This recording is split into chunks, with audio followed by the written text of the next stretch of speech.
Et voici le sommaire de votre magazine du dimanche. Confraternellement analyse l'engouement de la Coupe d'Afrique des Nations en cours au Cameroun. Le Sénégal s'apprête à jouer son 3e match de la compétition ce mardi face au Malawi. Mais les supporters ne s'en portent pas pour autant. Les cas de Covid n'ont pas été favorables à l'équipe, mais d'autres raisons ont été évoquées pour justifier un manque d'enthousiasme. Nous le verrons. Le Mali participe aussi à la CAN, mais il n'en demeure pas moins un pays en plein tourbillon politique à forte résonance géopolitique. Une crise de pouvoir à répétition, le pays semble s'enfoncer, surtout avec les dernières sanctions lourdes de la CEDEAO. La CAN revient dans Bouillon Culture, mais sous l'angle du divertissement des hommes et des femmes qui nous font rire sur les réseaux sociaux. Ces humoristes tirent leur épingle du jeu et Boubacar Dieng nous dira comment. Suivre les matchs et mener des meetings politiques, le rapport est presque impossible, mais des astuces ne manquent pas. Le maire sortant de Guédiawaye, Aliou Sall, nous dira dans Tranche de vie comment il s'organise pour respecter 2 engagements à enjeux différents. Bienvenue à tous dans cette Total Dimanche.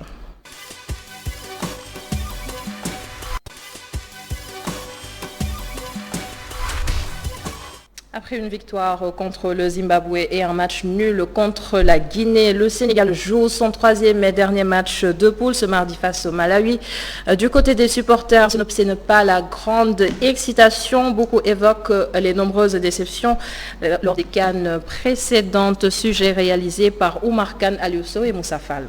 Côté des supporters, on ne désespère pas, même si cette Coupe d'Afrique manque toujours d'engouement comparé aux précédentes éditions. Comparé à la précédente édition, je dirais qu'il n'y a pas assez d'engouement. Peut-être que c'est dû à la Covid-19, mais nous souhaitons que le Sénégal gagne cette fois-ci la Coupe d'Afrique des Nations. Les déceptions des précédentes éditions ont fini de refroidir les ardeurs de nombre de supporters. Non, c'était la CAN passée qui a plus d'engouement. Cette CAN, les gens ne s'y vont pas à fond, parce qu'ils ont vécu beaucoup de déceptions, c'est pour cela. Une situation qui ne fait pas du tout l'affaire des vendeurs de maillots. Ce commerçant continue toujours d'espérer.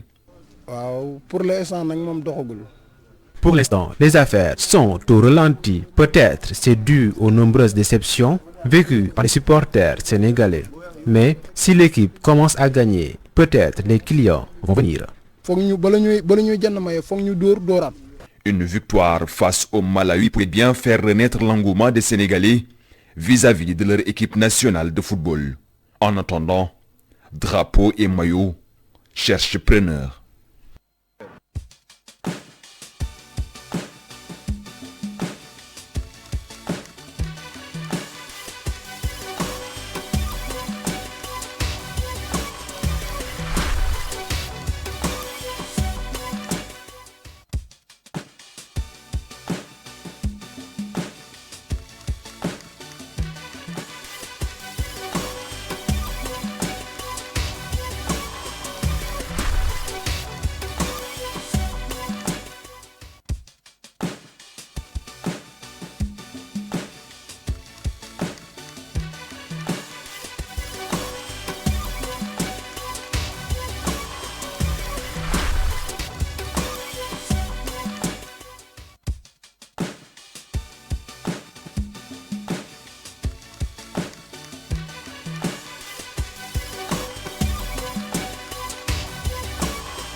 Alors notre invité ce soir, donc confraternellement, un habitué de nos plateaux, Ibrahima Khalil Faye, bonsoir.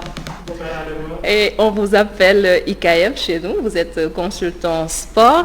D'abord une bonne nouvelle, il n'y a plus de cas de Covid-19 dans la tanière selon un communiqué de la Fédération sénégalaise de football. Cela veut dire que l'équipe est donc au complet et c'est un bon présage pour le reste de la compétition, surtout le match que l'on attend contre le Malawi. Absolument, et ça arrive plutôt bien parce que c'est toujours mieux de voir des cas de Covid au début de la compétition et de retrouver les malades, entre guillemets, au bout de quelques temps, c'est-à-dire quand la compétition va avancer, quand le niveau va s'élever, vous aurez besoin forcément de toutes vos forces, de tous vos cadres évidemment, et de tous les joueurs. Et aujourd'hui, on a retrouvé des joueurs qui sont très importants sur la tanière, que ce soit Kalidou Koulibaly, tout le monde connaît son importance au sein de cette équipe, il évolue au Napoli, c'est le capitaine, donc il a amené ce leadership, il a amené aussi cette capacité à ressortir proprement les ballons, quelque chose qui nous a cruellement manqué sur les deux premiers matchs. On va retrouver aussi des joueurs comme Gallagher qui sont hyper importants dans leur projet. On va retrouver Salusi, on l'avait déjà retrouvé, Papadassa, Nampalis Mendy, etc. Donc ouais, c'est un très bon présage et c'est une très bonne nouvelle parce que la Covid-19 c'est un facteur qui va être déterminant dans cette compétition et l'équipe qui parviendra à mieux gérer effectivement ce facteur-là va mieux s'en sortir et on espère que voilà, ça va être terminé, tous les cas de Covid, etc. Maintenant, même quand on attend un peu les résultats des tests, c'est comme une délibération. Tout le monde est stressé, tout le monde est paniqué, les gens ont peur parce qu'ils s'inquiètent de voir un peu qu'on déclare positif en Sadio Mané. Alors Koulibaly serait vraiment quelque chose d'inquiétant et de frustrant. Donc ouais, exceptionnelle nouvelle qui arrive très bien à l'aube un peu d'un match très important et très décisif. Oui, donc on peut vraiment affirmer que ce sont ces bouleversements engendrés par la crise sanitaire qui ont impacté négativement sur les performances de l'équipe. Ouais, c'est une donnée à prendre en compte. Effectivement, quand on fait une analyse, on est obligé de prendre en considération ces données-là parce que quand vous jouez sans votre gardien titulaire qui est Edouard Mendy, que vous jouez sans votre leader de défense qui est Kalidou Koulibaly plutôt, sans votre leader, votre milieu évidemment le plus impactant, c'est-à-dire Gana Gueye, que vous jouez sans votre latéral Salusi, même si voilà, on a enregistré leur retour. Évidemment que quelque part, ça impacte un peu négativement l'équipe, mais c'est un contexte que tout le monde partage, que toutes les équipes partagent. Aujourd'hui, toutes les équipes sont logées à la même enseigne, que vous soyez l'Égypte, que vous soyez le Cameroun, avant, même si le Cameroun n'a pas encore eu de cas de Covid, mais voilà, le Maroc, l'Algérie, etc., tout le monde a des cas de Covid. Voilà, tout le monde a des absents et il va falloir s'adapter, il va falloir bosser avec le matos qu'on a entre les mains. Et aujourd'hui, je pense que le Sénégal a l'un des effectifs les mieux fournis dans cette CAN et dans ce continent par rapport à d'autres équipes comme peut-être la Gambie ou alors les Comores, etc. Eux, s'ils ont des cas de Covid, c'est difficile pour eux de combler les absences, alors que nous, si on a des cas de Covid, quelque part, on a des joueurs qui évoluent au Bayern, au Milan, dans les plus grands clubs, évidemment, de tous les championnats. Donc, et pour qui aussi, c'était leur première expérience. Ouais, il y en a beaucoup. Je pense qu'on est parti dans cette CAN avec 16 joueurs novices, avec des joueurs qui n'ont jamais joué une compétition africaine. Je pense qu'on a joué le dernier match, la défense, je pense que personne n'a joué une CAN. Même Babou Cissé, qui connaît assez bien le contexte africain, lors de la dernière CAN en 2019, il n'avait pas joué une seule minute. Donc évidemment, oui, c'est difficile pour eux de rentrer tout de suite dans leur compétition. On a vu Loumdiaye, le match qu'il a fait, il avait un excès de pression qu'il n'a pas pu gérer forcément. Et ça a fait qu'il n'a pas fait un très bon match lors du dernier match, lors de notre dernière confrontation face à la Guinée. Donc oui, c'est des facteurs à prendre en compte. Et là, vous êtes en train de faire l'analyse du jeu sénégalais lors du match d'abord contre le Zimbabwe, ensuite contre la Guinée vendredi dernier. Nous avons suivi les réactions des supporters à la télé, à la radio et même sur les réseaux sociaux et ça a été plutôt une grosse déception. Ouais, déception raisonnable. Parce que quand vous êtes le Sénégal et que vous êtes premier sur le classement africain pendant maintenant à peu près 3 ans et que on vous attend quand même à un niveau exceptionnel, il y a énormément d'attentes par rapport à cette équipe. Tout le monde nous attend comme des favoris. Il y a énormément d'attentes. Du coup, quand il n'y a pas de satisfaction, évidemment, il y a de la déception parce qu'on attend évidemment beaucoup de cette équipe. On attend pas forcément qu'elle produise du jeu parce que c'est une chimère aujourd'hui de penser que l'équipe nationale va arriver dans cette CAN et jouer comme Manchester City, en football de qualité, des passes dans les petits espaces, voilà, des doublements, redoublements de passes, etc. Ça fait 6-7 ans qu'on l'a pas et c'est pas en 2022 dans une CAN où il n'y a pas eu de préparation, dans une CAN où il y a plusieurs cas de Covid, où il y a plusieurs blessés, où évidemment tu n'as pas eu de masse de préparation, que par effet de miracle, on va se mettre à jouer comme Manchester City mais est-ce qu'il faudrait mettre tout cela sur le dos du Covid quand même? Non. Non, on ne peut pas tout mettre sur le dos du Covid parce que, comme je le disais, toutes les équipes sont logées à la même enseigne. Et moi, je pourrais comprendre, si on avait l'habitude de bien jouer et qu'on arrive à la Coupe d'Afrique des Nations, on a des Covidés, des blessés, etc. On ne joue pas bien. On nous dit, ouais, mais c'est les absents qui fait qu'aujourd'hui, on n'arrive pas à jouer bien. C'est comme vous, quand vous avez l'habitude de bien présenter votre émission et qu'à un moment donné, aujourd'hui, vous évitez IKF et que voilà, vous perdez un peu, on pourra dire que Adama, peut-être elle est malade. Voilà. Mais parce que habituellement, vous faites bien votre émission. Mais habituellement, quand vous jouez pas bien, on ne peut pas tout mettre sur le dos des Covidés pour expliquer. Il faut pas non plus tout le temps chercher des excuses. Voilà, on ne va pas tout le temps chercher des excuses. À partir du moment où on a accepté de jouer cette compétition, on savait qu'on allait jouer une compétition qui allait être un peu perturbée par le manque de préparation, par les Covid, etc.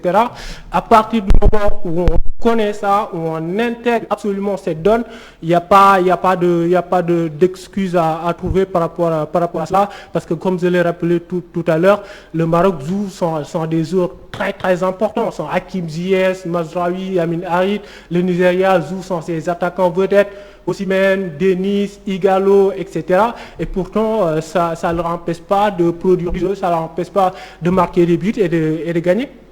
Est-ce que vous pensez que cette CAN suscite un grand engouement du côté des Sénégalais? Non, je ne pense pas. Ce n'est pas ce qu'on a l'habitude de vivre. Oui, mais après, une nation, elle grandit. C'est comme un humain. L'humain grandit, a des émotions et au fur et à mesure qu'elle grandit, elle gère un peu mieux d'une façon différente. Il n'y a plus d'intérêt peut-être par rapport à l'équipe nationale? Il y a un désintérêt, je note un désintérêt par rapport à l'équipe nationale et qui peut s'expliquer de plusieurs manières.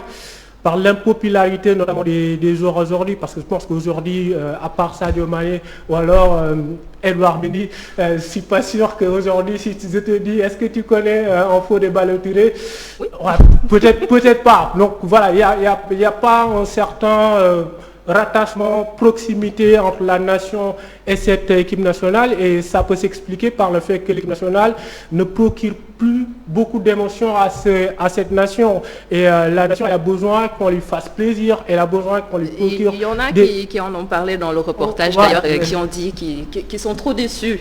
Ils ont toujours ces séries de déceptions qui se sont suivies au fil des compétitions. J'ai un peu caricaturé ce que tu viens de dire, ce que vous venez de dire, excusez-moi de vous tutoyer. L'équipe nationale, c'est un peu l'amour de votre vie, qui vous trompe assez souvent, mais vous ne pouvez pas la quitter parce que vous l'aimez toujours. Mais au bout de 6 déceptions, au bout de 6 fois où elle a fait preuve d'infidélité, etc., vous l'aimez toujours, vous êtes toujours avec lui, mais vous dépensez plus comme vous le faisiez avant. Et donc c'est cette sorte d'accumulation, de frustration, d'accumulation, de déception. En 2019, tout le monde attendait une victoire. À la fin, il n'y a pas de satisfaction et tout le monde était déçu. En 2017 aussi, pareil, parce qu'on y va tout le temps avec une équipe, mais de malades. Et tout le temps, évidemment, on va pas au bout. Et il y a cette déception, cette frustration qui fait qu'évidemment, au bout... Tu parles de malédiction. Ouais. Malédiction, j'aime pas trop parce que c'est trop fataliste. c'est trop fataliste. Et aujourd'hui, le football, il y a une part de chance, évidemment, mais la chance, faut savoir la provoquer. Il y a beaucoup de facteurs qui font qu'aujourd'hui, vous pouvez pas gagner si vous y mettez pas les ingrédients qu'il faut. Vous pouvez pas gagner si vous n'êtes pas cohérent, si vous n'êtes pas rigoureux dans ce que vous faites. Et quand on parle de rigueur, ça tient pas simplement à ce que l'équipe nationale fait, mais ça tient aussi un peu plus en haut, ce que les fédéraux ils font, etc. Le travail de base, la gestion évidemment des équipes de jeunes, les petites catégories, les infrastructures qu'il faudra mettre en place, parce qu'aujourd'hui une nation comme le Sénégal, qui est quand même reconnu mondialement et qui a une notoriété exceptionnelle, avec des joueurs exceptionnels qui évoluent dans les plus grands clubs et qui trustent un peu les plus grands trophées mondiaux, on ne peut pas se permettre aujourd'hui de n'avoir aucun stade qui répond aux normes de la CAF et de la FIFA. Aujourd'hui, on a un seul stade qui répondrait aux normes de la CAF, et c'est le stade Lat Dior. Et même le stade Lat Dior, ouais, c'est compliqué. Donc voilà, aujourd'hui, je pense que pour revenir un peu à la question initiale, tout le monde a le cœur fragile et personne ne veut avoir des espérances démesurées, des attentes démesurées, pour qu'après ça finisse par des déceptions, par des pleurs, par des larmes, etc. Aujourd'hui, je pense qu'on est dans une situation où tout le monde se dit, on va croiser les bras, on va attendre tranquillement. Si ça gagne, on va pleurer de joie, on va sortir, on va jubiler. Mais si ça ne gagne pas non plus, on n'y sortira pas avec un chagrin d'amour. Ce manque d'engouement IKF se constate également au Cameroun, excepté les matchs du pays où les tribunes sont presque vides. Comment expliquer ce schéma? Peut-être le contexte pourrait l'expliquer, le contexte sanitaire, parce qu'aujourd'hui je pense que pour aller dans les stades, faudrait se vacciner. Et il y a des gens qui conditions d'accès sont assez rigides. Voilà, il y a des gens qui sont un peu réticents à la vaccination, donc je pense qu'au fur et à mesure de la compétition, l'affluence va augmenter. Si le Cameroun, évidemment, passe le second tour et qu'il y a des espérances qui commencent à naître, je pense que les populations vont continuer à sortir. Mais ça a été le problème, c'est-à-dire que le problème ne date pas d'aujourd'hui, de 2022. On a connu plusieurs Coupes d'Afrique des Nations et l'affluence n'a jamais été quelque chose d'exceptionnel, surtout quand c'est les autres nations qui jouent. Souvent, les stades sont plein que quand l'équipe receveuse elle joue, mais sinon pour les autres nations, peut-être vous avez des colonies qui sont dans ces pays-là, qui viennent vous représenter, qui viennent vous applaudir, etc. Mais c'est un peu compliqué, et c'est là où le football africain aussi devra essayer de s'améliorer et amener une certaine ferveur, une certaine passion pour que cette Coupe d'Afrique des Nations soit une fête nationale, parce qu'on dit partout, on clame partout qu'il faudra respecter la CAN, etc. Et ça passe par ça passe par la clameur du public, ça passe par une effervescence qui est évidemment démonstrative, et par des pelouses qui sont dignes d'une grande compétition comme la CAN. Merci beaucoup, Ikaye, pour ce débat très passionnant. Merci d'avoir été avec nous. Je rappelle que vous êtes consultant sportif, particulièrement ici à E-Média. Absolument. On enchaîne avec Écho.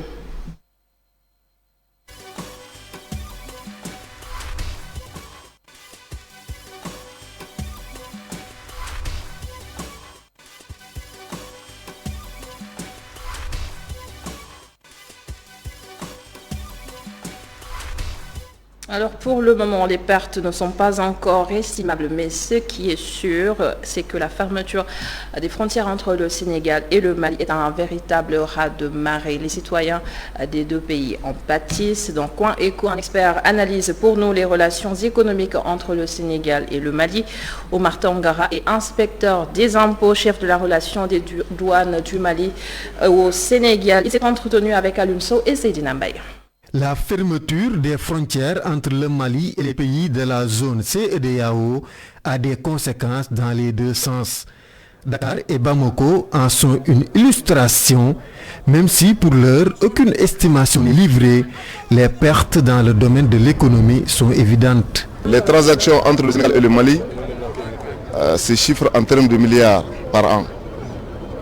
Il ne faut pas sans savoir que par jour, c'est au moins des milliers de camions qui font la navette entre de part et d'autre, des deux frontières.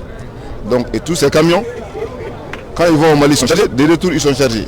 Donc vous imaginez un peu quel est alors le volume des transactions commerciales entre les deux pays.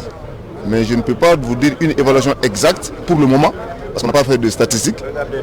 Voilà, on n'a pas fait de statistiques, donc je ne peux pas faire une évaluation exacte de la perte. Mais ce qui est sûr, il y a une perte. Cette situation n'épargne pas les populations de part et d'autre, surtout celles dont les activités dépendent des transactions entre Dakar et Bamako. Une fois que vous fermez, vous empêchez les transactions commerciales, ça veut dire qu'il y a la rétention des mouvements des marchandises. Ça, c'est des manques à gagner. Des manques à gagner qu'il faut même couvrir la population. Certes, la mesure ne frappe pas les denrées de première nécessité, mais l'impact sur bien d'autres produits importants bloque tant d'activités. Ces produits de première nécessité-là ne vont plus souffrir, je l'espère bien. Mais à côté de ça, ce n'est pas bon. En fait, ça permet aux populations d'être approvisionnées. Mais ça ne suffit pas. Il y a des biens d'équipement, il y a des biens de construction. Donc l'économie, c'est un tout. C'est un tout. Puis moi, je suis même surpris comment ces deux entités-là, Union économique monétaire ouest-africaine, il y a économie là-dedans. CEDEAO, Communauté des États de l'Afrique de l'Ouest, il y a économie là-dedans. Comment des États qui veulent aller ensemble. Pour sortir de cette impasse, il faut la voie du dialogue et non de l'asphyxie économique qui risque d'envenimer la situation sécuritaire et économique, selon l'inspecteur des impôts malien. Merci beaucoup Alioune Sow pour ce sujet et nous recevons ce soir dans Coin Éco avec Mamadou Ndiaye. Bonsoir d'abord. Bonsoir Adama. Votre invité, Dr Hadim Bamba Diagne, économiste, bonsoir et bienvenue. Bonsoir Adama. Et c'est à vous. Oui, nous avons le plaisir de recevoir Bamba en ce début d'année. C'est un économiste rare sur les planchers et chaque fois qu'il s'exprime, c'est avec intérêt pour l'ensemble de l'opinion qui le suit. Docteur, bonsoir. Bonsoir. Plaisir donc de vous recevoir. Nous sommes au cœur justement d'un tourbillon politique en ce moment avec comme point névralgique le Mali et les conséquences découlant justement des mesures prises récemment par la CEDEAO. D'abord, fixons-nous sur les éléments de sanctions qui ont été préconisés par la CEDEAO et qui ont été diversement interprétés d'une capitale à une autre. Alors, ce qu'il faut retenir, c'est que la CEDEAO a pris les bonnes décisions. Ah oui, la CEDEAO a pris les bonnes décisions. Parce qu'il ne faut pas affaiblir la CEDEAO. Parce que nous avons la communauté la plus achevée en Afrique. Nous avons la seule communauté africaine qui a fait partie un président de la République. Je pense que s'il n'y avait pas la CEDEAO, il n'y a jamais eu de président de la Gambie. Je pense que donc, cette communauté doit être soutenue, doit être aidée. Et je pense que c'est un peu compliqué en ce moment de voir ce que les Maliens vivent. Mais il ne faut pas aussi fragiliser la communauté. Et je pense qu'il y a en fait, face à un vrai problème, on propose de fausses solutions. Parce que on parle d'attaquer la CEDEAO, la France, les autres, ça n'a pas de sens. Le problème, ce ne sont pas ces institutions-là, régionales ou sous-régionales. Le problème, c'est le Mali. Il appartient aux Maliens de trouver la réponse à un problème. Je pense que la réponse est simple. Pour régler ce problème-là, c'est très simple, c'est pas compliqué. Que les militaires arrivent au pouvoir et qu'ils veuillent rester 5 ans, c'est un peu, à la limite, incongru. C'est insultant. Comment un militaire peut demander en fait une transition de 5 ans 5 ans, c'est plus qu'un mandat. Je pense que tous les militaires qui ont réglé le problème de leur pays, quand on parle du Nigeria, on oublie souvent Abdussalam Aboubakar, un militaire. Parce qu'au Nigeria, de 1966 à 1999, c'est des coups d'État répétitifs entre militaires. Il y avait Johnson, après il y avait Gowon, après Gowon, il y avait avant Sani Abacha, il y avait Murtala Mohamed, après Olusegun Obasanjo, après Buhari qui avait fait un coup d'État en 1983, après Baba Ginda, après Sani Abacha. Et à la mort de Sani Abacha, c'est là où Aboubakar Mohamed, un militaire réfléchi est venu. En un an, il a réalisé la transition et depuis lors, plus de coups d'État au Nigeria. C'est ça. Et Amadou Touré aussi en 91. Il a fait un coup d'État. En un an, 6 mois, il a réglé le problème du Mali et c'est là où Alpha Omar Konaré est élu. Comment un militaire qui n'a pas été élu va rester 5 ans? Tout à fait. Voilà. Il est qui? Il va rester 5 ans. Mais voilà des questions politiques qui se posent au Mali et c'est des solutions économiques qui sont préconisées. Y a-t-il pas là un hiatus ou un paradoxe? Non, parce que le Mali traverse des moments extrêmement difficiles. Et je pense que les sanctions pour la CEDEAO, parce qu'on oublie souvent que la CEDEAO a un pays pilote. le pays pilote, c'est le Nigeria, qui a connu des coups d'État. Et ce président-là, Buhari, a fait un coup d'État, on lui a fait aussi un coup d'État. Et donc, il parle du haut de son expérience. Je n'ai jamais connu un pays qui a été structuré par les militaires. Vous voyez, en ce moment au Sénégal, c'est les élections législatives. Tous les jours, vous entendez les hommes politiques. Ils parlent, on connaît les hommes politiques, on connaît leur stratégie. Si parfois ils racontent même du n'importe quoi, tu les connais. Mais on ne connaît pas les militaires. Ils n'ont pas été élus. Si le militaire veut rester, Goïta veut rester 5 ans, mais il n'a qu'à troquer sa tenue, aller aux élections. Mais ce n'est pas juste de rester 5 ans et de vouloir rester 5 ans sans être élu. Qui nous dit ses capacités? Aujourd'hui, avec les militaires, il n'y a plus de démocratie. Il n'y a plus de démocratie parce que les militaires imposent la règle à suivre. Et ce qui est dommage est que on attaque la CEDEAO, mais le militaire sort demain pour dire que je vais faire 1 an, 6 mois, il n'y aura plus voilà, il n'y aura plus de mesures. Mais un instant quand même sur une actualité avec justement le décès de l'ancien président Ibrahim Boubacar Keïta. Il semble qu'il y a des funérailles qui vont s'organiser au plan national, n'est-ce pas, pour la mémoire de l'île disparue. Qu'est-ce qui peut advenir maintenant des chefs d'État qui voudraient s'y rendre? Alors que c'est eux-mêmes, dans le cadre de la CEDEAO, qui ont pris justement des décisions de fermer les frontières maliennes. Mais il y a toujours l'exception qui confirme la règle. Et il faut que les militaires soient élégants. Et puis, Ibrahim Boubacar Keïta était un président élu. Il y a un front social qui ne voulait plus de lui après son deuxième mandat. Et c'est ça aussi, c'est là où ça fait mal. C'est le front social qui a fait partie d'Ibrahim Boubacar Keïta et ce sont les militaires qui ont pris le pouvoir. Et c'est ça, un militaire qui fait 2 coups d'État en moins d'1 an, mais c'est extraordinaire. Et donc, je pense qu'il faut qu'il y ait un gentleman agreement entre les militaires, entre les chefs d'État, parce que pour moi, ils méritent le respect, et paix à son nom, ils méritent le respect de tous les Maliens, mais aussi parce que ça fait mal de vouloir de gagner une élection, de vouloir travailler parce que vous avez de mauvais compagnons, parce que la famille aussi a joué un rôle extrêmement négatif sur la gestion du pouvoir. Voilà, et les conséquences sont là, ça fait mal. Je me dis que, est-ce que tout cela n'a pas rongé l'homme qui a traversé des moments extrêmement difficiles? Je pense que donc il peut y avoir un gentleman agreement entre les présidents de la CEDEAO, mais aussi la junte, parce que cet homme mérite ça quand même. Alors, les sanctions qui frappent le Mali sont-elles productives? Mais bien sûr, parce que le Mali ne peut pas supporter 3 mois, ce n'est pas possible. Ce n'est pas possible parce qu'on oublie souvent qu'il y avait un front social qui a fait partie IBK. Oui. Et ça va devenir de plus en plus compliqué parce que le prix même du gaz s'est multiplié par 3 au Mali aujourd'hui. Parce que tous les produits venant du Sénégal, de la Côte d'Ivoire, avec la fermeture de ces frontières-là, ça entraîne une spéculation. Avant même l'inflation, les commerçants vont commencer à spéculer et les prix vont exploser. Donc tout dépend maintenant de la décision du colonel. Si le colonel recule, mais en fait la CEDEAO est obligée d'enlever les sanctions. Parce qu'il y a eu un premier coup d'État, il n'y a pas de sanctions. Deuxième coup d'État, vouloir rester 5 ans, quand même pour quelqu'un qui n'a pas été élu. Mais c'est extraordinaire. Je ne sais pas comment on peut applaudir ce colonel. Mais il y a une frange de l'opinion également qui se pose une double question. C'est d'abord l'implication de la Banque centrale sur des questions monétaires, alors que c'est peut-être une sphère moins élargie pour le compte de la BCEAO. Et l'autre question maintenant, c'est est-ce que la CEDEAO peut prendre des décisions qui pourraient engager justement l'UEMOA? En fait, c'est que c'est une union. L'autre, c'est une union, l'autre, c'est un espace. Vous savez que quand la CEDEAO prend une décision, quelle est la finalité de la décision? C'est d'amener la démocratie au Mali.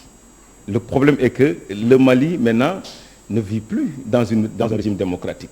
Parce qu'aujourd'hui, si vous regardez même je sais pas, les points en fait publiés par les militaires, il y a maintenant, si vous n'êtes pas d'accord sur le conseil militaire là, on te considère comme un traître. Vous voyez Imam Dicko, comment il était avant avec IBK, il ne peut plus l'être avec ces militaires là, parce qu'il sera considéré comme un traître. Et donc tout le monde maintenant va marcher, va regarder sur la même direction, on est d'accord, on n'est pas d'accord, malheureusement tout le monde va subir. Mais la CEDEAO va frapper vite et bien pour que le colonel puisse revoir ses 5 ans à 1 an et demi maximum ou 2 ans. On parle aussi on parle de la CEDEAO, mais sans oublier que l'Union africaine avait suspendu le Mali de ses instances de décision. On sait aussi qu'en février, Macky Sall va prendre la tête de l'Union africaine. Est-ce qu'on peut espérer que le chef d'État sénégalais puisse apporter un souffle nouveau face à toutes ces tensions? Vous savez, la chance du président Macky Sall, c'est qu'il a été ministre depuis 2000. Je pense que c'est un des présidents qui a le plus réussi sur le plan diplomatique au Sénégal. Il est rare de voir comment le Sénégal a créé une stabilité avec ses voisins. Et je pense qu'il ne peut pas être content de ce qui se passe au Mali. Mais le problème, c'est quoi? Si le Mali n'est pas stable, c'est le Sénégal, c'est la Côte d'Ivoire qui vont ressentir les conséquences. Et maintenant, une fois qu'il exerce la présidence de l'Union africaine, il peut chercher des solutions. Sauf qu'on ne peut pas chercher une solution avec un pays dirigé par des militaires. On ne veut plus de militaires dans les palais. La place des militaires, ce n'est pas les palais. Et même l'avait dit lors de l'entretien qu'il avait accordé à RFI France 20 qu'il était admissible en fait que dans cette partie de l'Afrique, du continent africain, que ça soit dirigé par des militaires. Ce qui est grave, c'est qu'en moins d'un an, il y a 2 militaires qui arrivent au pouvoir.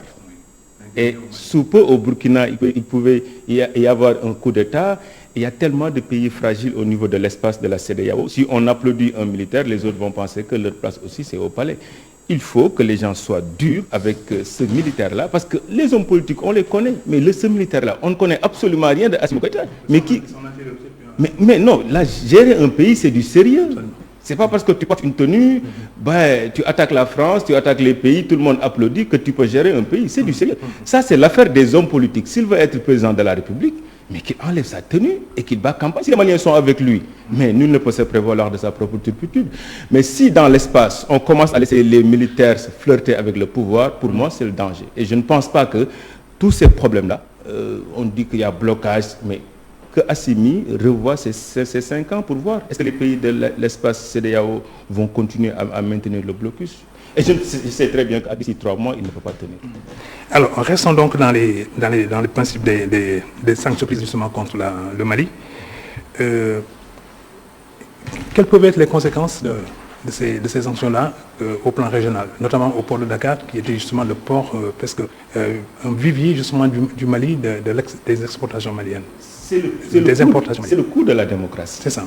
C'est le prix à payer pour peut-être tout à fait, pour avoir une démocratie. Oui. Parce qu'il y a une perte pour le Sénégal, il y a une perte pour la Côte d'Ivoire, mais il y a une perte 10 fois plus élevée pour le Mali.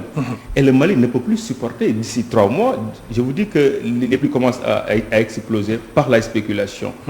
Et une fois que le Mali ne peut pas tenir d'ici 1 mois, ce n'est pas possible. Donc la junte est obligée.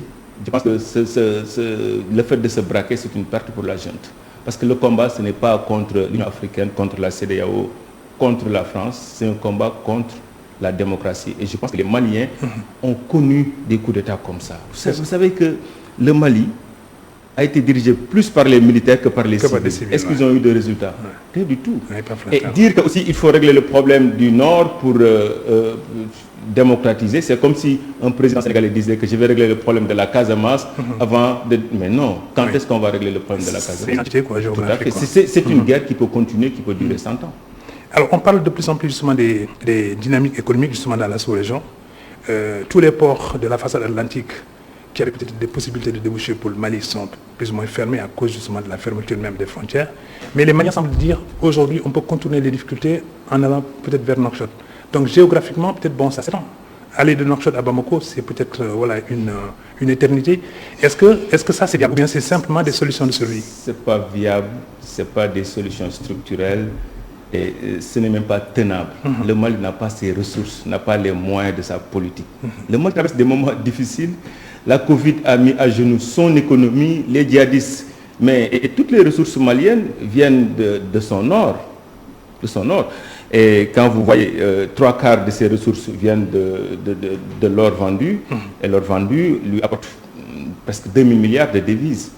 Maintenant, payer ces importations avec ça ne suffit pas. Et plus le port est loin, plus le coût, la charge, voilà, le fait, va augmenter et plus les prix aussi vont augmenter. Et à l'arrivée, ça se répercute sur les prix. Voilà, le problème c'est l'augmentation des prix. Donc, quels que soient les problèmes, le Mali sait que les deux ports qui peuvent l'aider, c'est Dakar, c'est Abidjan. Donc, quels que soient les problèmes que ces pays-là ont, le Mali ne peut pas se tourner vers la Guinée, ne peut pas se tourner vers la Mauritanie parce que ça va être 2 fois plus cher en fait pour le transport, mais aussi pour les coûts de douane. C'est ça. Quelle opportunité maintenant d'action le Sénégal peut entreprendre, ne serait-ce que pour reprendre l'initiative et sans doute piloter un peu peut-être la jonction entre la communauté CEDEAO et le Mali, peut-être qui est aujourd'hui le point de friction. Vous savez que le Sénégal est dans une position extrêmement difficile. Et délicate sans doute. Tous les Sénégalais soutiennent le peuple malien. En tout cas, moi je pense qu'un Sénégalais raisonnable ne doit pas soutenir la junte militaire. Moi je n'applaudis jamais un militaire au pouvoir. Parce qu'un militaire au pouvoir, c'est la mort de la démocratie. Nous sommes des pays démocratiques. Les Maliens qui sont descendus vendredi, ils relèvent du peuple malien ou ils relèvent d'une manipulation? Alpha Condé a gagné l'élection, tout le monde est sorti. 2 mois après ou 3 mois, il y a un coup d'État, tout le monde est sorti. Un peuple, on le manipule. Et je pense que ce qui est juste, c'est de comprendre que le peuple, s'il veut être président de la République, mais c'est très simple, le peuple est avec lui. Mais qu'il organise les élections dans 6 mois, il est président. Mais on ne peut pas rester... le Nigeria, c'est combien de pays? Plus de 200 millions d'habitants. C'est 4 ans. 4 ans. Et parfois, ils prennent souvent exemple sur Jerry Rawlings du Ghana. Mais Jerry Rawlings n'est pas un exemple pour la gestion d'un pays. Il a fait 2 coups d'État. Il est resté 12 ans président avant d'ouvrir. Donc vous pensez qu'on va laisser le Mali rester 12 ans avant d'organiser encore la démocratie? Je pense que ce qui est juste, c'est que une durée de transition ne doit pas dépasser 2 ans. Et les Maliens peuvent choisir Assimi Goïta comme président de la République. S'ils le veulent. C'est le choix. Ouais. Mais là, on sait que c'est le choix du peuple. Mais le peuple ne peut pas se battre pour des raisons sociales, faire partir Ibeka. Un militaire prend le pouvoir, c'est-à-dire qu'il a dérobé le travail, l'effort des Maliens. Démocratiquement élu. Et il veut maintenant rester pour 5 ans. Mais personne ne l'a élu, ça c'est pas juste. Et je pense qu'ils sont en train de changer le débat, la France, l'Union africaine, la CEDEAO, mais le problème c'est la démocratie au Mali, parce que Moussa Traoré a fait 25 ans. Qu'est-ce qu'il a fait au Mali? Donc pour moi les militaires, la place, c'est la caserne.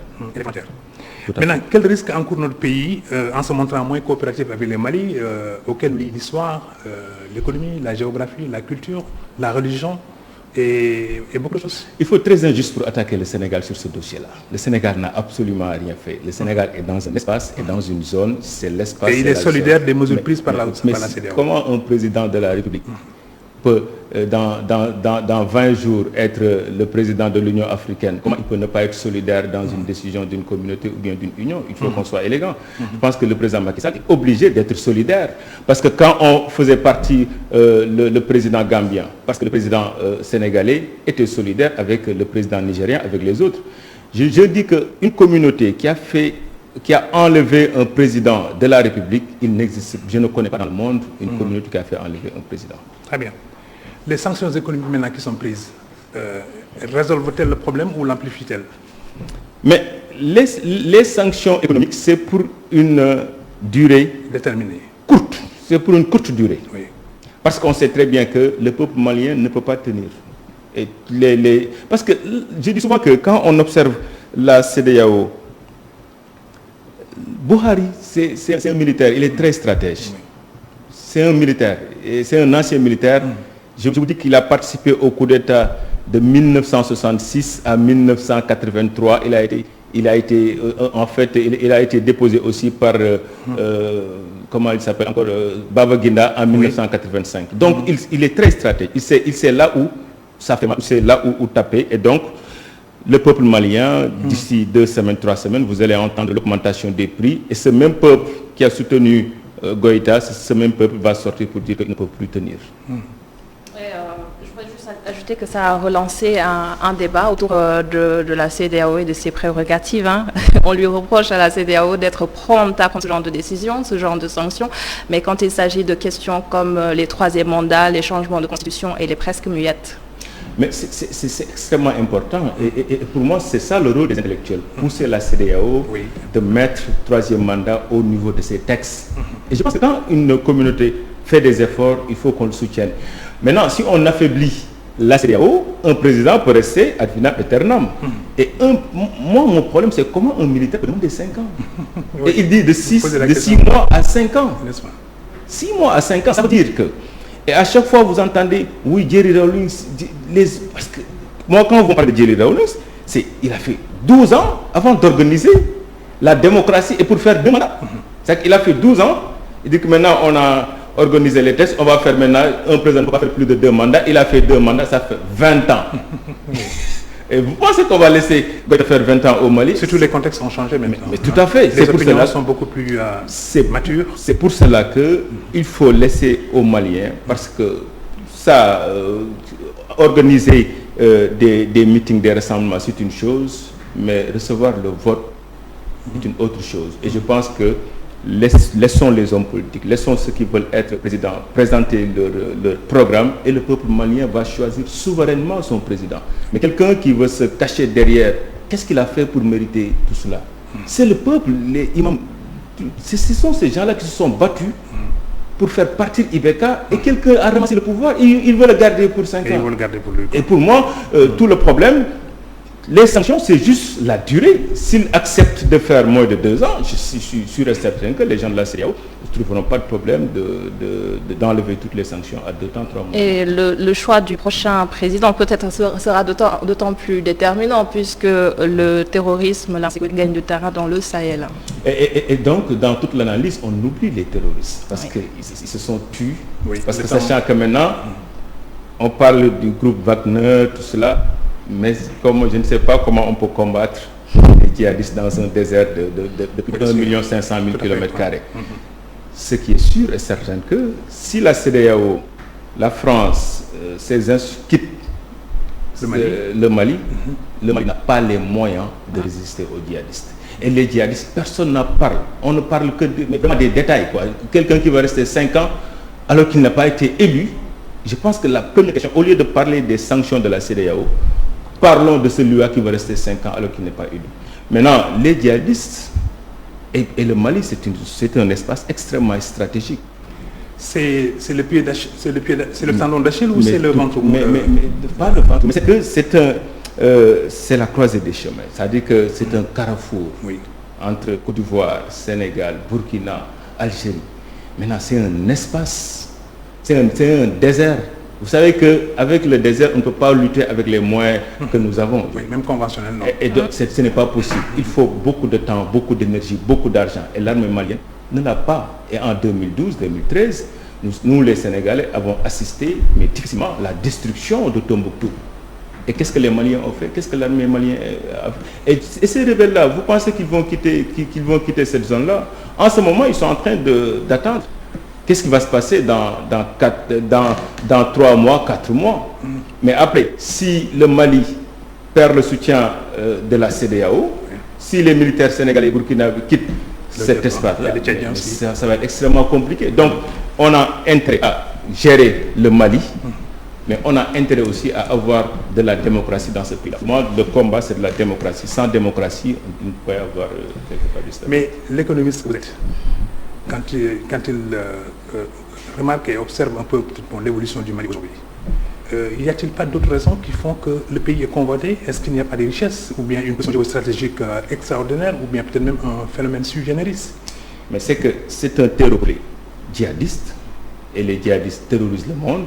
Donc certains pays pensent qu'au lieu de laisser les djihadistes venir en France, aux États-Unis pour leur combattre, il faut faire la guerre en Afrique. Deuxièmement, le Mali, ses ressources, c'est l'or. Ses 2 principaux clients, c'est l'Afrique du Sud, c'est la Suisse. Et l'entreprise qui exploite l'or, c'est une entreprise canadienne. Et donc, le Mali gagne 2 000 milliards de francs CFA sur ces exportations en or. Donc, à part l'or, je ne connais pas, bon, il y a le coton, mais ça ne représente pas grand-chose. Il n'y a que l'or. Et l'or est géré par les Canadiens entre la Suisse, entre le truc. Donc, le problème, c'est que c'est un espace qui, en fait, très compliqué à gérer. Et donc, au lieu de laisser les djihadistes venir en Italie, France, Espagne, il faut leur faire la guerre au niveau du Mali. Je pense que ça, c'est l'intérêt géostratégique. Merci.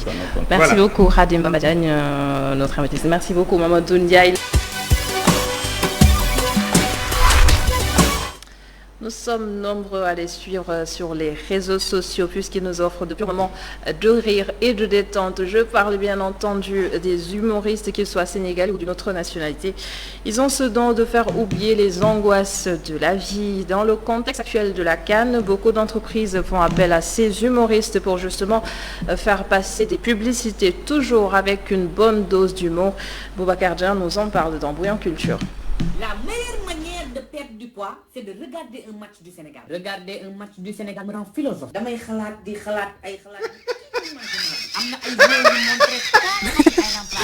Que ce soit pour se moquer, pour se libérer du stress ou pour souligner une incongruité ou un acte loufoque, le rire est un comportement tout à fait naturel chez l'être humain. L'humour a aussi son utilité en période de crise, comme on a pu le voir depuis le début de la pandémie.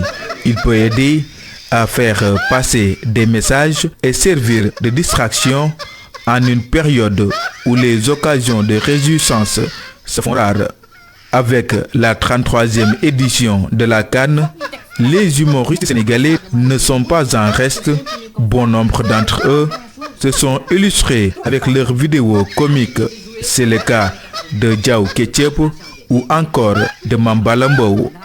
lii moom defet bu mag a mag la ci Sénégal tey damaa jàpp ni Guinée yi ñun ñëpp jaabare lañ dékkee Aliou Cissé mi moomul nit ñi waay lu ko neex lay def ci équipe bi yaa ma neex ma convoqué la neexoo ma du ma la sax convoqué vraiment man xaw ma lan moo tax ñu am complexe ñun t'as tout mon respect Cheikhou Kouyaté nekk yow mii polygamie bi jig na la de duñ tëkkal jour yëpp ñaari jabar Bouna Sarr aussi ñàkkul ne am na ñaari jabar du ko nëbb ni muy géré match bi dafay sedd sama xol trop yow sa équipe amoo lu dul nag Keita ak Mourinho bi nekk leen après loo am voilà Sénégal bi non léegi ne défense Sénégal bi non voilà wax rek Baba Thiam.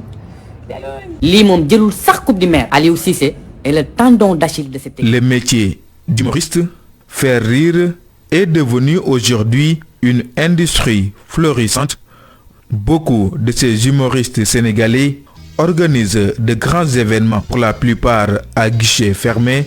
Un autre bonus, le marché publicitaire qui a commencé à s'intéresser à ces gens qui, dans toutes les circonstances, font oublier à la population ses soucis le temps d'une vidéo de 10, 20, voire 30 secondes.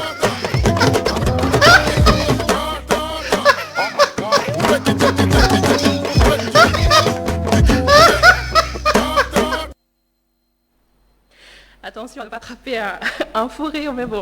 Merci Boubacar Dian pour ce moment et bonsoir, bienvenue. Bonsoir Adama. Et les Sénégalais semblent apprécier ce genre de vidéos. Oui, effectivement, il y a de très bons retours ou bien de très bonnes réactions concernant ces vidéos parce que vous savez, comme vous l'avez dit, ils sont suivis partout sur les réseaux sociaux à travers Facebook, Twitter, Instagram, de même que sur YouTube. Il est parfois aussi fréquent de rencontrer des gens qui en parlent, qui en discutent et qui apprécient vraiment ce qu'ils font parce que au-delà de l'aspect comique, donc ils sont en train de décortiquer un match donc, qui était un peu difficile, donc, mais ils facilitent la compréhension à ces gens-là qui n'ont pas l'habitude de suivre le sport, mais ils leur disent ce qui s'est passé réellement dans le match et les commentaires qui vont avec, raison pour laquelle ils sont très suivis et les gens apprécient vraiment.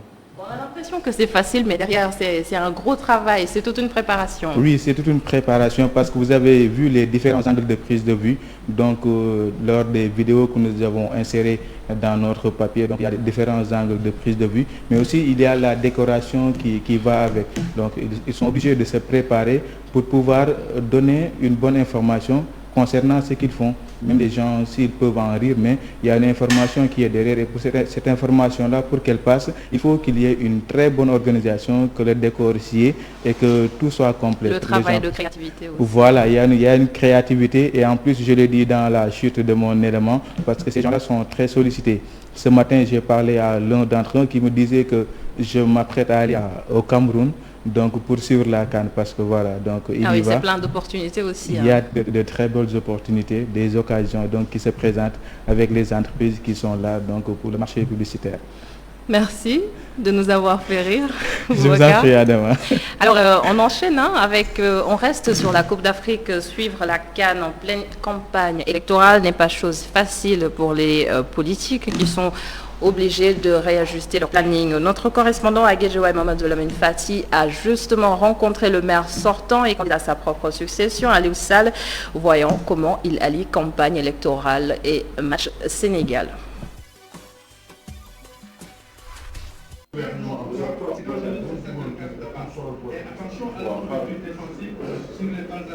Une histoire de passion, le football gagne du terrain sur la politique. Une Coupe d'Afrique en pleine campagne électorale, footballeurs et politiciens ajustent leur programme et s'adaptent. Le maire de Guédiawaye est candidat de la coalition Benno Bokk Yakaar aux élections locales de la ville de Guédiawaye. Supporter des Lions du Sénégal fait une pause politique de 90 minutes, le temps de suivre le match Sénégal contre la Guinée.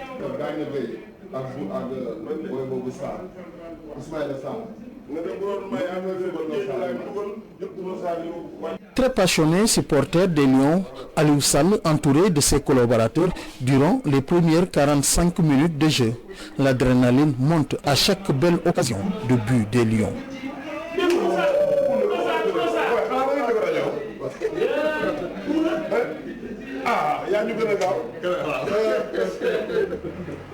Au coup de sifflet final, 0 but partout entre le Sénégal et la Guinée. Le maire Aliou Sall donne ses impressions sur le match. Au vu du déroulement du match, c'est logique.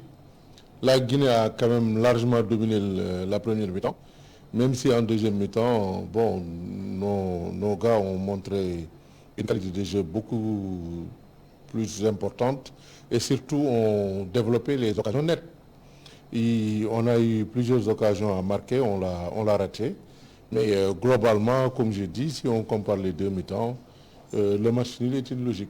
Même si, bon, au plan personnel, c'est quand même une déception. Parce que théoriquement, on est largement au-dessus de la Guinée. Alors, je crois que nous avons quand même subi les affres de la Covid, avec l'absence de Gana Gueye. Et nous avons pu sentir qu'au milieu de terrain, vraiment, c'était assez fébrile. Pour ne pas dire c'était assez faible. Et donc les attaquants ont eu du mal à avoir, surtout en première mi-temps, des remontées de ballons qui leur permettaient de créer le danger dans le camp guinéen. Une Coupe d'Afrique qui se joue en pleine campagne, difficile parfois d'allier les deux pour les politiques.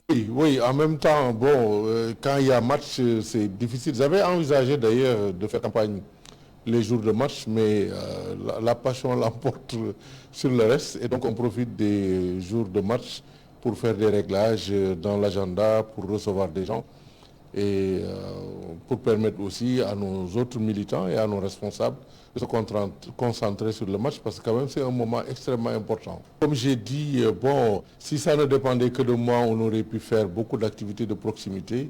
Mais bon, avec les jours de match, il y a beaucoup de gens qui préfèrent décaler leurs activités. Donc j'en profite pour réajuster l'agenda et surtout pour faire des audiences de militants et d'autres membres de l'opposition qui viennent nous rejoindre.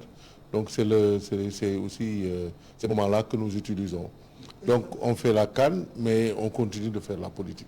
Disons, ça permet de désestresser. Franchement, ça a été 90 minutes assez passionnantes et ça nous permet de désestresser, pas d'oublier la politique, parce que vous voyez que même au cours du match, on est toujours revenu sur des sujets politiques, mais en même temps, ça nous requinque et après le match, bien entendu, on retourne à la politique. Non, ce n'est pas contradictoire et ce n'est pas difficile à concilier. C'est deux moments importants de la vie et il faut l'assumer. Candidat à sa propre succession, après la passion du foot, la politique reprend ses droits. Moi, je suis actif jusqu'à minuit, 1h du matin, et le lendemain, on redémarre à 10h le matin. C'est ça le rythme de la campagne, et puis sans arrêt. Et puisqu'il reste une bonne semaine, un peu plus d'une semaine, il faut faire le paquet pour rencontrer le maximum de personnes, saluer le maximum de gens. Même si en réalité le travail nous l'avons commencé depuis 3 mois, mais une élection n'étant jamais gagnée d'avance, il faut continuer à faire les efforts jusqu'au dernier jour. Football, un moment de détente pour les politiques. La Coupe d'Afrique combinée à la campagne électorale, c'est bien possible selon le maire sortant Aliou Sall, qui joue la troisième mi-temps entre Coupe d'Afrique et campagne électorale. La campagne électorale se poursuit ailleurs à Daganaville sous une forte tension durant cette campagne pour les élections locales du 23 janvier prochain. Les jeunes apéristes accusent le maire sortant d'avoir violenté certains de leurs membres, alors que les partisans de Oumar Sarr nient ces faits. Religieux et acteurs culturels appellent donc à la retenue. Momar Alisnian et Mokhtar Sek pour cette correspondance.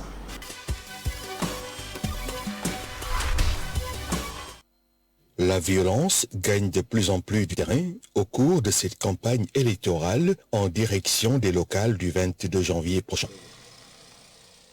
Ici, dans le Dagana, la tension est encore vive entre les différentes coalitions en lice. Les jeunes de la Cogère soutiennent avoir été victimes d'attaques de nervis du camp du maire sortant. C'était prévisible parce qu'un mois avant, Oumar Sarr avait organisé certains jeunes pour les former sur les métiers de la sécurité. Donc il n'a pas trouvé autre chose que de s'attaquer aux dignes fils de Dagana, causer par ailleurs donc, des incidences énormes, donc casser notre matériel qui était là-bas, la sonorisation et autres. J'ai l'habitude de le dire, Oumar Sarr c'est un adepte de la violence. Tout ce qu'il sait c'est la violence. Mais nous ferons face à la jeunesse daganoise parce que cette fois-ci, cette jeunesse lui a tourné le dos. Cette situation pousse certains acteurs du jeu politique à lancer des appels à plus de sérénité. Vous savez, la violence c'est l'arme des faibles, de ceux qui n'ont pas de conviction, qui n'ont pas d'argument. Donc nous sommes des partisans de la paix. Nous appelons à chaque fois nos militants à la paix, à la sérénité. Donc nous n'avons pas à nous verser dans des violences qui ternissent l'image de marque de cette ville qui n'a pas besoin de cela. Donc nous appelons tout le monde au calme. De son côté, le camp de Oumar Sarr, qui est pointé du doigt, nie les faits et apporte quand même quelques précisions. Là, on est tout le temps étonné du fait qu'on parle de violence, surtout au niveau des médias. Il n'y a jamais eu de violence à Dagan. Il n'y a jamais eu. Des fois, il peut y avoir des heurts entre militants, entre jeunes. Mais il n'y a jamais eu de coup. Jamais eu de coup. Il y avait des jeunes qui organisaient, qui organisent un soi-disant 7-7. Et on sait tous qu'au Sénégal ou partout, il n'y a jamais eu de 7-7 jusqu'à 21h, 22h. C'était pour provoquer. Et nos jeunes sont venus, y compris des jeunes que nous connaissons très bien, sont venus pour les écarter de notre chemin. Mais à part ça, il n'y a rien d'autre. Au-delà des religieux, les acteurs culturels présents dans le Waalo invitent également à apaiser ces tensions. Waalo, dëkku jàmm la, dëkku diine la, dëkku lépp la. Mais leen laay ñaan si maanaam si campagne mairie la, campagne mairie après élection député, après élection présidentielle. Mais ñaan nit ñi ñu def ko fair play. Élection noonu nekk campagne, je parle de tous les Sénégalais, ni dëkk bi ni feneen ak feneen. Élection la, ku nekk sa leader nga am. Boo neexee ngay jubilé, mais violence yi am si biir nan ko baax. Et c'est la fin de la totale de ce dimanche. Merci beaucoup de l'avoir suivi. Merci à l'ensemble des équipes en régie. Bonne suite des programmes sur ITV et je vous donne rendez-vous demain pour le 19h45.